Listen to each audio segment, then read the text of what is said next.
BNP আসলে কি একটা? বিএনপি আর একটা কম শক্তিশালী আওয়ামী লীগ, কম বুদ্ধিমান আওয়ামী লীগ, কম সংগঠিত আওয়ামী লীগ। বিএনপি আওয়ামী লীগের মধ্যে দলের কম্পোজিশন, তার শ্রেণী চরিত্র, এটার মধ্যে কোনো তফাৎ নাই। বিএনপি একটা গভীরভাবে দুর্নীতিগ্রস্ত দল। আমরা আজ এমন সন্ধিক্ষণে দাঁড়ায় আছি, একটা পথ আমাদের পিছনের দিকে নিয়ে যাবে। দুর্নীতি, ফ্যাসিবাদ, চাঁদাবাজি, ধান্দাবাজি, পরিবারতন্ত্র আর অলিগার্কদের সেই পুরানো বন্দোবস্তের শাসনের দিকে। এমন এক অর্থনীতির দিকে যার ভিতরে লুটপাট আর অদক্ষতা ছাড়া আর কিছু নাই। আজ বিএনপি মনোনয়ন দিচ্ছে অসংখ্য বিতর্কিত ব্যক্তিতে। বিএনপির 59% ক্যান্ডিডেট ঋণ খেলাপি, ব্যাংকের ঋণ নিয়ে শোধ দেয় না, খেয়ে ফেলছে, পাচার করে দিছে। আসছে দেশের সেবা করতে, লজ্জা করে না এদের? 15 বছর ক্ষমতার বাইরে থেকে হঠাৎ তাদের হাতে অঢেল টাকা কই থেকে আসলো? ব্যাংক লুটের টাকা, ঋণ খেলাপের টাকা। কিভাবে আসলো, কেন আসলো? কারণ পুরনো অলিগার্করাও, হাসিনার সব ব্যবসায়ীরা আবার এমন একটা দল খুঁজে পেয়েছে যাদের সাথে ব্যবসা করা যায়, তারাও দিতেছে। হাসিনার লোকদের কাছ থেকে নিচ্ছে টাকা। এমনকি বিএনপি আওয়ামী লীগকে রাজনৈতিকভাবে পুনর্বাসন করবে বলছে। তাদের আপত্তি নেই হাসিনার পুত্র আর কন্যারা যদি রাজনীতিতে আসে। বিএনপি চলে হারামের টাকায়, প্রত্যেকটা পয়সা হারামের পয়সা, প্রত্যেকটা পয়সা হারাম টাকা। মানুষের অভিশাপ আছে ওই পয়সার গায়ে। তারপরে তারা বলে তারা দুর্নীতি উচ্ছেদ করবে, চাঁদাবাজি উচ্ছেদ করবে। হায় রে হায়, খারাপ খারাপ। আমার ঘোড়া একটু হাসি। হয়েছে হয়েছে হয়েছে, আচ্ছা হয়েছে। দুর্নীতির টাকায় চলা দল দুর্নীতিকে উচ্ছেদ করতে পারে না। অলিগারদের উপর নির্ভরশীল দল সংস্কার করতে পারে না। এই কারণে জামাত এনসিপি জোট কাঠামোগতভাবে আলাদা। বাস্তব সংস্কার কেবল তারাই করতে পারে যারা দুর্নীতিগ্রস্ত ব্যবসায়ী আর আমলাতন্ত্রের কাছে বাধা পড়ে নাই। এই জোটের প্রতিশ্রুতিগুলো বিশ্বাসযোগ্য, কারণ তাদের দলে রক্ষা করতে হবে এমন চোর বাটপার নাই, লুটেরা নাই। তাদের নেতৃত্ব পুরনো বিষাক্ত রাজনীতিতে ডুবে নাই। দলে গণতন্ত্র আছে, পরিবারতন্ত্র নাই। সংবিধান সংস্কারের কথা তাদের মুখে শোভা পায়, কারণ তারা পরিবারতন্ত্র বাঁচাইতে রাজনীতি করে না। রহমান অ্যান্ড সন্স এর মাফিয়া সাম্রাজ্যের অংশ হইতে আসেনি তারা। দুই রহমান ফ্যামিলি তো, শেখ মুজিবুর রহমান আর জিয়াউর রহমান ফ্যামিলি, এই তো দুই রহমান অ্যান্ড সন্স। এরাই তো বাংলাদেশের রাজা, এরাই তো বাংলাদেশের হর্তাকর্তা বিধাতা। বিএনপি থেকেও রাজনীতি করতে আসে না তো, আসে ধান্দা করতে। আর এই ধান্দা করার জন্য কে কত বড় তারেক রহমানের চাকর হইতে পারবে এটা প্রমাণ করে। এটা সত্য যে জামাত এনসিপি দুর্নীতিগ্রস্ত সরকার চালানোর অভিজ্ঞতা তাদের নাই। আর এটাই তাদের সবচেয়ে বড় শক্তি। তারা বিশেষজ্ঞদের জন্য, স্বচ্ছতার জন্য, সংস্কারের জন্য ওপেন আছে, কারণ তারা পুরনো দায়ে বন্দী না। তাদের এমন কোনো ব্যাগেজ নাই যেটা তাদের বহন করতে হবে। ইশতেহার ঘোষণা করেছে না বিএনপি, এই ইশতেহার যে লিখিছে সেও ফাঁকিবাজ, যাদের দিয়ে লিখাইছে প্রত্যেকটা ফাঁকিবাজ। 2001 সালে বিএনপির ইশতেহার থেকে চোথা মারিছে। সেই একই মনোরেল চালু করবে, বস্তিবাসীদের জন্য আবাসন করবে, কলকারখানায় নিরবিচ্ছিন্ন বিদ্যুৎ সরবরাহ করবে, বেকার ভাতা দিবে, ন্যায়পাল নিয়োগ দিবে। এইসব কিন্তু 2001 সালের ইশতেহারে ছিল, আবার দিছে। এখন বুঝিছেন তো এগুলো করবে না। 25 বছর আগে তো কইছিলেন, তারপর তো ক্ষমতায় আসছিলেন, তাই না? করেন নাই কেন এগুলা? প্রতিশ্রুতি দিছিলেন, করেন নাই কেন? কেউ জিগায় না, উত্তরও দিবে না, উত্তর তার জানাও নাই।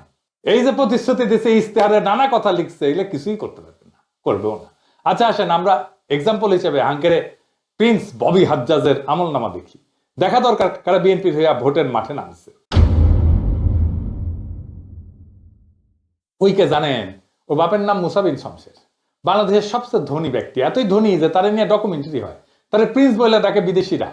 সে যে জুতা পরে না, জুতা জুতা, তাতে ডায়মন্ড বসানো থাকে, হীরা হীরা হীরা বসানো থাকে জুতায়।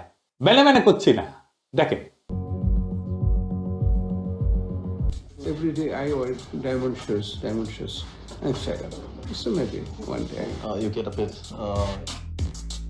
Have you ever, worn your diamond shoes and then stepped in, something really disgusting? দেখেছেন তার জুতা ঘড়ি রাখার জন্য কত বড় বড় বাক্স, সেগুলো আবার টেনে নিয়ে আসে কত লোক। দেখেন সব ব্র্যান্ডেড ঘড়ি, রোলেক্স কোম্পানি ঘড়ি আর কিবা কিবা কোম্পানি ঘড়ি, নামও জানি না সবগুলার। এ দেখেন নিজের হাতে খায় না, খাওয়াই দিতে হয়। দেখিস নেকু রে নেকু, ডুডু খাও ঢেকু ঢেকু। হ্যাঁ, মুখ মুছে দিচ্ছে, দেখেছেন? দেখেন সেই মুখ মুছে দেওয়ার জন্য পিছে দাঁড়ায় আছে কতজন, দেখেন। দেখিস উই আগে সুসে কিনা নিজে নিজে, আমার সন্দেহ আছে। এটা নারীর ক্ষমতায়ন। খাওয়ার টাইমে পিছে দাঁড়ায় থাকবি আর মুখ মুছে দিবি বড় লোকের। এটা কর্মজীবী নারী নাকি এটা দাসত্ব, নাকি এটা সম্পদের অশ্লীল প্রকাশ? এইটাকে সে কেমনে কামাইছে জানেন? অস্ত্র ব্যবসা কইরা। জি জি জি, ঠিকই শুনেছেন, অস্ত্র ব্যবসা কইরা। তার পলা হইতেছে ববি হাজ্জাজ। সালাম কেমনে দিতে হয় সেটাও শিখে নেয়। দেখেন Welcome, ভাই, welcome.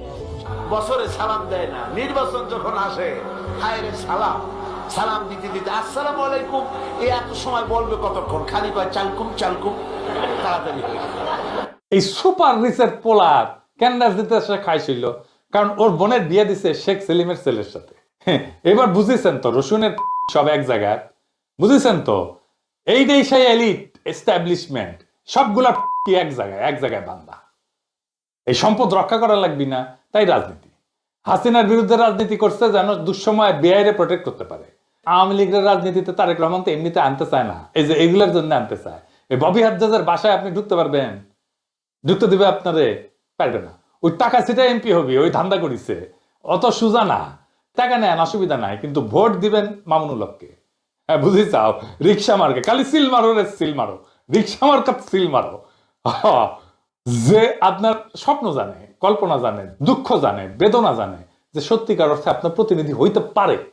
আপনি নিজেই বিবেচনা করেন মুসা বিন শমসেরের ছেলে আপনার প্রতিনিধিত্ব করার যোগ্যতা রাখে কিনা, না মামুনুল হক রাখে? সে তো আপনারই লোক।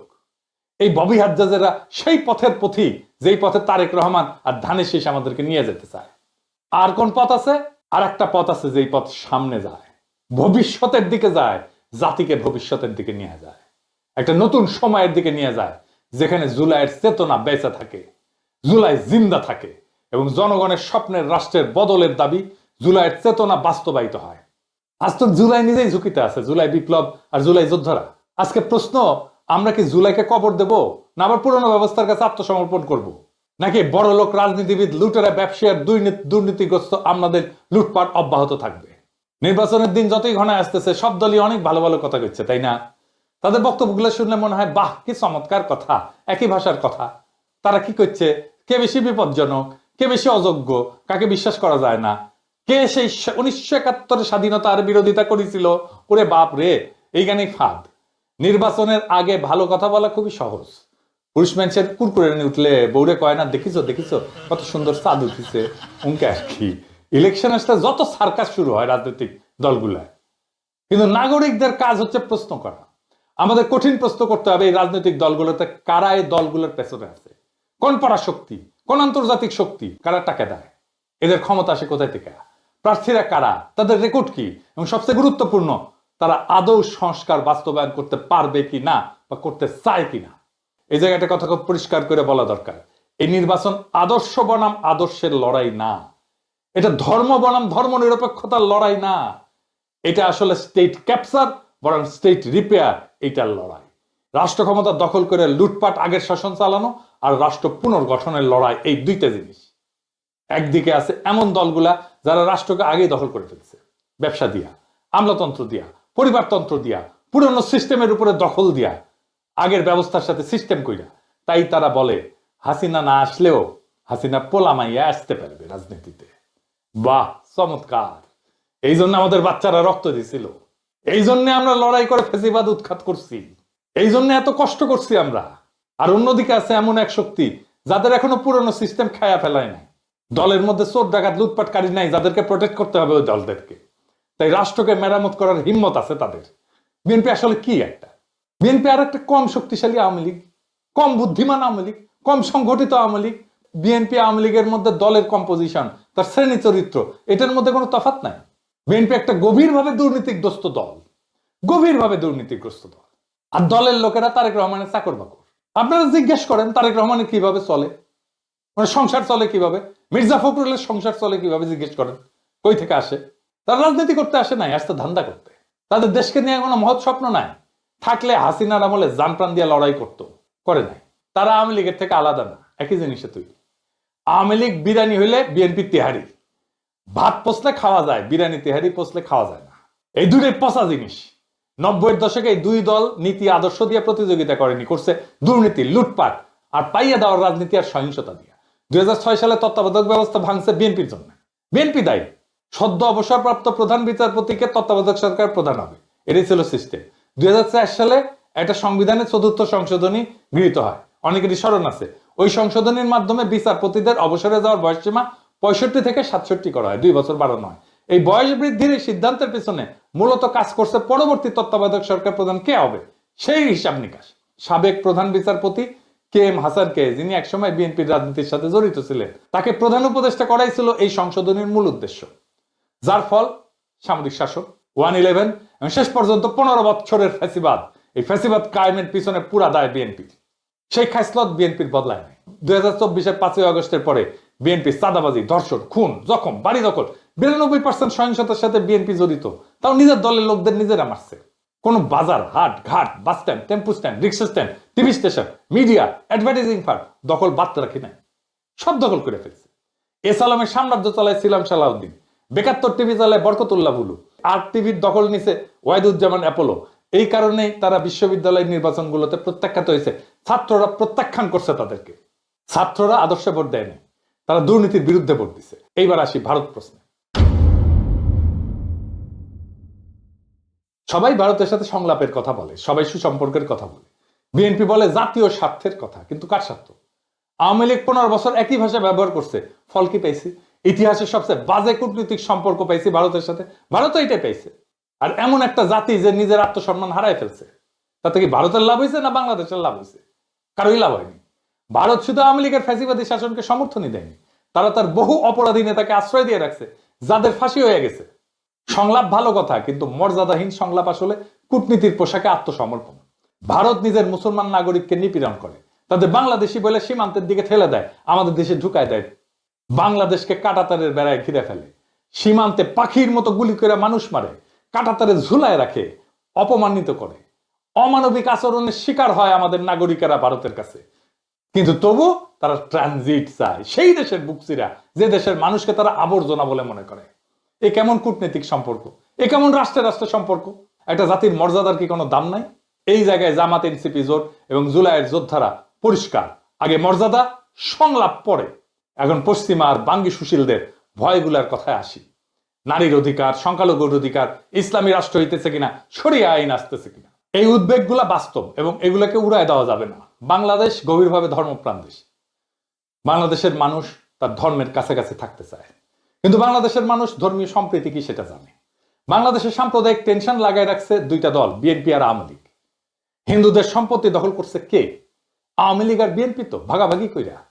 আওয়ামী লীগ বেশি করছে, বিএনপি একটু কম করছে, কিন্তু ভাগাভাগি করে করছে। এটা ডেটার কথা, বানায় বানায় বলা কথা না। বাংলাদেশে যতগুলো হিন্দুদের উপরে আক্রমণ হয়েছে সবগুলোতে আওয়ামী লীগ এবং বিএনপির স্থানীয় লোকজন ছিল। আমি বলতেছি, দায়িত্ব নিয়ে বলতেছি, প্রত্যেকটা ঘটনার দেখায় দেওয়া যাবে, অঙ্ক কষে দেখায় দেওয়া যাবে। আপনি একটাও ঘটনা দেখাতে পারবেন না যেখানে জামাতের লোকজন যুক্ত ছিল। এই আওয়ামী লীগ আর বিএনপির মূল লক্ষ্য হচ্ছে বাংলাদেশের সংখ্যালঘু সম্প্রদায়কে, বিশেষ করে হিন্দু সম্প্রদায়কে নিজের স্বার্থে ব্যবহার করা, নিজের হীন রাজনৈতিক স্বার্থে ব্যবহার করা। দেশে থাকলে ভোটটা তার, ইন্ডিয়া পালাইলে জমিটা তার। এইবার সাধারণ হিন্দু সম্প্রদায় জায়গা মতো ভোট দিয়ে দিবে, সিল মারো রে সিল মারো। এনসিপি জামাত তাদেরকে পূর্ণ মর্যাদায় নাগরিক হিসেবে ট্রিট করবে। তারা সিদ্ধান্ত নিয়ে ফেলছে, ইলেকশনের দিন তাদের বুঝতে পারবেন। এবং এর ফল যেটা হবে, বাংলাদেশের সংখ্যালঘু সম্প্রদায় বাংলাদেশের 55 বছরের ইতিহাসে যেমন আজাদির সুখ পায় নাই, সেই আজাদির সুখ, সেই আজাদির স্বপ্ন তাদের পূরণ হবে। এইটা তারা পাইতে যাইতেছে এই জামাত এনসিপির শাসনে। লিখে রাখতে পারেন, গত 15 বছরের দমন বাংলাদেশের ইসলামী নাম পরিচয় মুছে দেওয়ার চেষ্টা করছিল, পারে নাই, ক্ষোভ বাড়াইছে। ইসলামী পরিচয়ের ঝান্ডার নিচে মানুষ সংগত হয়ে দাঁড়াইছে। যদি এবার মানুষের আকাঙ্ক্ষাকে বাধা দেওয়া হয়, ইসলাম ঠেকানোর নামে, ইসলামী রাষ্ট্র ঠেকানোর নামে গণরায়কে যদি প্রতিফলিত হইতে না দেওয়া হয়, তাহলে বাংলাদেশ একটা দীর্ঘমেয়াদী রক্তাক্ত সংঘাতের দিকে যাবে, যা আমাদের কারোই নিয়ন্ত্রণে থাকবে না। এই নির্বাচন ধর্মীয় আইন চাপানোর জন্য না, এটা এমন একটা জোট গঠনের প্রশ্ন যারা জুলাইয়ের সংস্কার আকাঙ্ক্ষা সম্পন্ন করতে পারে। নারীর অধিকার, সংখ্যালঘুর নিরাপত্তা, সংবিধানের সীমার উপরে কোনো আঘাত সহ্য করা হবে না। পরিষ্কার, প্লেন অ্যান্ড সিম্পল। আমরাই ঢাল হয়ে দাঁড়াবো। আজ আমাদের সামনে সিদ্ধান্ত স্পষ্ট। দল বনাম দল না, স্লোগান বনাম স্লোগান না, বরং দুর্নীতিগ্রস্ত অতীতে ফেরা নাকি জুলাই যা শুরু করছিল তা সম্পন্ন করা, এটাই এখন প্রশ্ন। জুলাই শুধু প্রতিবাদ ছিল না, জুলাই ছিল এক ঘোষণা। দেশের নাগরিক কারো প্রজা না, মর্যাদা দর কষাকষির বিষয় না, ক্ষমতা জনগণের কাছে জবাবদিহি করবে। বাংলাদেশ কোনো পরিবারের জমিদারি না। জুলাইয়ের প্রতি দায়বদ্ধতা, মর্যাদার প্রতি দায়বদ্ধতা, সংস্কারের প্রতি দায়বদ্ধতা, এগুলো কোনো বিমূর্ত ধারণা না। এইগুলা প্রত্যেকটা বাংলাদেশী নাগরিকের আজাদির ভিত্তি। দুর্নীতি থেকে আজাদি, ভয় থেকে আজাদি, পরিবারতন্ত্রের নিগড় থেকে আজাদি, সাদাবাজি থেকে আজাদি, অপমান থেকে আজাদি, দেশকে ধান্দার লুটপাটের জায়গা ভাবা এই রাজনীতি থেকে আজাদি। আজাদি মানে ভিক্ষার রাজনীতি না, যে আমাকে কার্ড ধরায় দেবে আর মাসে মাসে খয়রাতি দিবে। আজাদি মানে রাষ্ট্রের কাছে হাত পেতে থাকা না। আজাদি মানে নাগরিক হিসেবে মাথা উঁচু করে দাঁড়ানো। নারী, পুরুষ, সংখ্যালঘু, সংখ্যাগুরু আইনের সামনে সমান। বাংলাদেশের রাষ্ট্রের সামনে, সংবিধানের সামনে সবার অধিকার সমান। নিজের মর্যাদায় নিরাপদ। জুলাইয়ের জন্য, মর্যাদার জন্য, সংস্কারের জন্য, আজাদির জন্য জামাত এনসিপি জোটকে এই নির্বাচনে জিততেই হবে, এর কোনো বিকল্প নাই। ইনকিলাব জিন্দাবাদ, আজাদি জিন্দাবাদ।